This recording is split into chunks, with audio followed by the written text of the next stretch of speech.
අති බලවත් ජේසුස් වහන්සේට ගෞරවය මහිමේ වේවා. මේ සහෝදරිය ශශිකලා ඇගේ සැමියත් එක්ක දියණියත් එක්ක ඇවිල්ලා ඉන්නවා අවුරුදු 4ක දියණියක් එක්ක. ඉතින් පාස්ටර් මේක ලේ පිළිකාව සම්බන්ධ සාක්ෂියක්. ඉංග්‍රීසි ව්‍යවහාරය අපි කියනවා බ්ලඩ් කැන්සර් එකක් කියලා. අවුරුදු 2යි මාස 10ක් වෙන තැන මේ කුඩා දියණියට ලේ පිළිකාවක් හටගන්නවා. දැනට අවුරුද්දකට කලින් ලේ පිළිකාව තිබූ ඒ අවුරුද්දක අධික කාලය තුළ ඒ සායනික වාර්තා සියල්ල ඇය සතු අද තියෙනවා. ඉතින් දේවගතුමන් කිව්වා වගේම වෛද්‍යවරුන් අවශ්‍යයි මේ ඔබට පැහැදිලි කරන්න. මම ඔබට ඇගේ තත්ත්වය කියන්නම්. මේ මොහොත මේට ඔබට බලන්න පුළුවන් මේ චූටි දියණියගේ ඡායාරූපයක් පිළිකාව සැදුණු අවස්ථාවේ. කොණ්ඩය සම්පූර්ණයෙන්ම නැහැ. හැබැයි තව ප්‍රශ්නයක් තියෙනවා. ආත්මාව සහ ප්ලීහාව සම්පූර්ණයෙන් ඉදිමිලා උදරය ඉස්සරහට එන තත්වයක් තිබ්බා.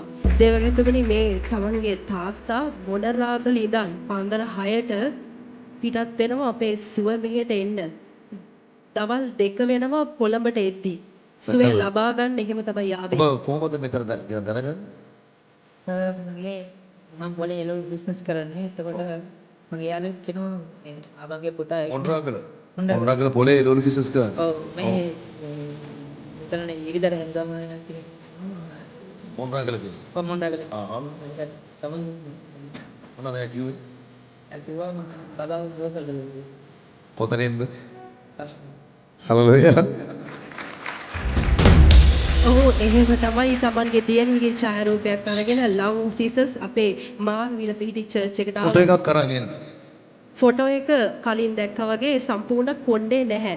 පාස්ටර් ඒ විතරක් නෙමෙයි මේ චූටි දියණියගේ අතේ කටු ගහලා බෙහෙත් දෙන්න බැරිම තැන ඉදිවිලා තියෙනවා සම්පූර්ණයෙන්ම. ඒ විතරක් නෙමෙයි මේ බෙල්ලෙන් තමයි ඊට පස්සේ දරුවනේ වයස කීයද? දැන් වයස අවුරුදු 4යි. ඔව්. මේ දැන් බලන්න අවුරුදු 2යි. කටු ගහලා. ඔව් තිබුණේ. ඔව්. මේ ආකාරයෙන් කැනූලා එකක් බස්සලා මෙන්න මේ ආකාරයෙන් ඊටම සංවේදී පාස්ටර් මේ බෙහෙත් එක බෙහෙත් එකක් 2,73,000යි. අද වන විට මේ තාත්තා ඒ පොලේ විශ්වාස කළ කෝටියකට වඩා මේ දරුවට වියදම් කරලා තියෙනවා. එළවලු විකුණලම දරුවටම වියදම් කරා. කඳුළු සහ දහදිය. ඔව්. ජේසුනි ඔබගේ ප්‍රේමය කොච්චරද කියනවනම් තවත් බෙහෙත් විදින්න තැනක් නැතිව තැන මෙන්න මේ ආකාරයෙන් ඔබට පෙන්නන්න ඒ කුඩා දියණියක්. නමුත් මේ සාක්ෂි වශයෙන් දැකිය යුතු පිරිසක් සිටිනවා. මෙතනින් විදලා බෙහෙත් දැම්මා. පාසලට දාසයන්ට මටත් විරුද්ධව කතා කරන අය ආදරේ බලන්නකෝ. ඔබට දරුවෙක් හම්බෙන දවසට බලන්නකෝ. මේක වෙන ආත්මයක්ද දේවාත්මයක්ද කියලා බලන්න හොඳට බලන්න. තව කොහෙන්ද ඇගේ හිල් විදින්න තියෙන්නේ?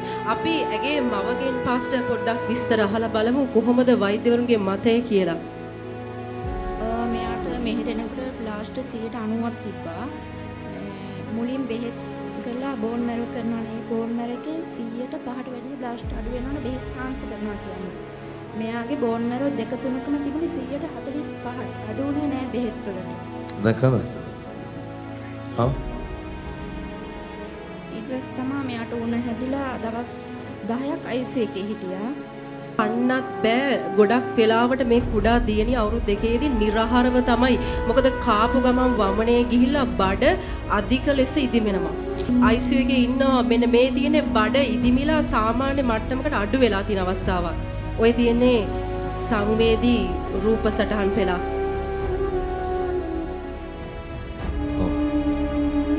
තාත්තාවා ලව් සීසස් චර්ච් එකට දුවගේ ඡායාරූපයක් කරා. තාත්තේන පොටයක් අරගෙන. පාස්ටර් එදා තාත්තා ඇවිල්ලා තමන්ගේ දුවගේ ඡායාරූපය පාස්ටර්ට පෙන්නනවා. ඒ වන විට දුව අවුරුද්දකට අධික කාලයක් හොස්පිටල් එකේම තමයි අම්මත් එක්ක ඉඳලා තියෙන්නේ. ඉතින් ඒ සාක්ෂි තමයි මේ තියෙන්නේ වෛද්‍ය වාර්තා.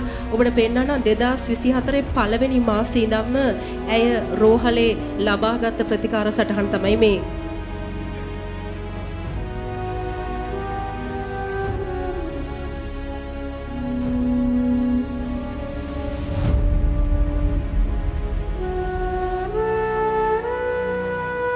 ආචාර්ය චන්න රාජපක්ෂ දේවගතුමන් මේ දියණිය වෙනුවෙන් යාක්ෂා කරද්දී තාත්තව තමයි යක්ෂාත්මෙන් වැටෙන්නේ. මේ සහෝදරයා කියනවා පුටු 6කුත් පෙරලගෙන තමයිලු ඒ අන්ධකාර ආත්මෙන් වැටුනේ. ඒ කියන්නේ අන්ධකාර බලය තමන්ගේ දරුවා වෙනකම්ම වසාගෙන තිබ්බා රෝගාකාර මරණීය ආත්මය. ඔව්.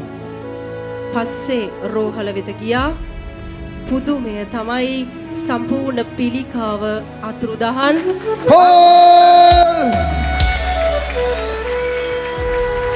Thank you Jesus.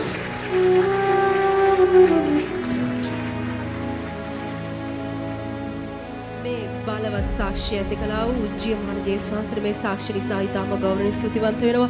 ඒ වගේම දේවගැතුමනි මේ සාක්ෂිය කොතරම් සංවේදී කියනවා නම් ඒ සාක්ෂිය කියා ගන්න බැරි තරම් අපිවත් සංවේදී වුණා. ඔබත් සංවේදී වුණා. තවත් ඔබට කෙලෙස ස්තුති කරම්දෝ කියලා මට හිතෙන්නේ නැහැ. මොකද ඔබ සැබෑ පීතෘත්වයේ යාගනා ප්‍රතිපෘතයයි. කවදත් කියන්නේ ලෙසමයි ඔබගේ දරුවන්ටත් වඩා ඔබ තමන්ගේ නොවන දරුවන්ට ඉතාම අධික ලෙස ප්‍රේමයෙන් යුක්ත බලයෙන් යුක්ත වේ යක්ෂාව නිදහස් කළා. ජීවමාන ජේසුස් වහන්සේගේ නාමයෙන් දේවගතුමනි ඔබගේ මේ සේවයට ආශිර්වාද කරමින් මේ සාක්ෂිය ඔබටද ගෞරවයෙන් යුතුව ස්තුතිවන්ත නිමා කරනවා.